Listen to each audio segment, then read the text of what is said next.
Assalamualaikum warahmatullahi wabarakatuh. Hello guys, perkenalkan nama saya Anggi Anggreni Buruketaran. Saya berasal dari kelas PS4F jurusan Perbankan Syariah. Jadi tujuan saya membuat video ini adalah untuk menyelesaikan tugas dari mata kuliah Ekonomi Keuangan dan Moneter. Jadi di sini saya akan membahas mengenai sistem ekonomi Islam. Pasti teman-teman semua sudah tahu apa sih itu ekonomi Islam. Mari kita bahas bersama.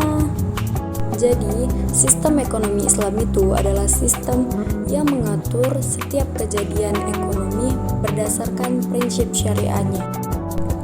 Lalu di sini ada dua masalah utama ekonomi. Yang pertama itu masalah konven. Dia ini kelangkaan sumber daya. Yang kedua itu ada ekonomi Islam.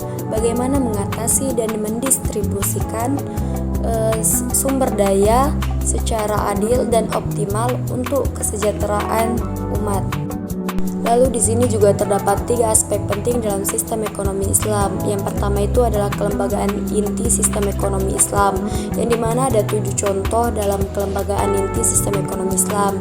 Yang pertama itu ada hak kepemilikan individu, yang kedua itu ada perjanjian atau akad, yang ketiga itu ada kepercayaan, yang keempat itu ada pembagian risiko, yang kelima itu perilaku dasar, yang keenam itu konsep kerja, yang ketujuh itu adalah konsep harta, dan yang kedua itu ada keadilan ekonomi dalam Islam.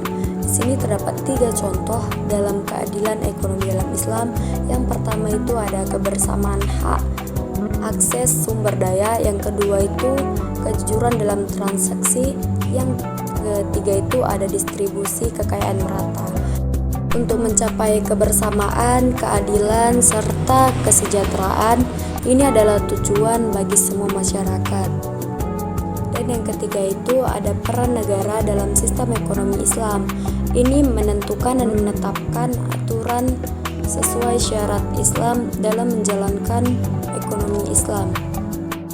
Terdapat 3 tugas penting negara. Yang pertama itu mewujudkan kehidupan sosial yang teratur, yang kedua itu menjamin kesejahteraan masyarakat, yang ketiga itu merancang kebijakan ekonomi secara spesifik. Sekian dari hasil presentasi saya. Bila ada kata yang salah, saya mohon maaf. Wassalamualaikum warahmatullahi wabarakatuh.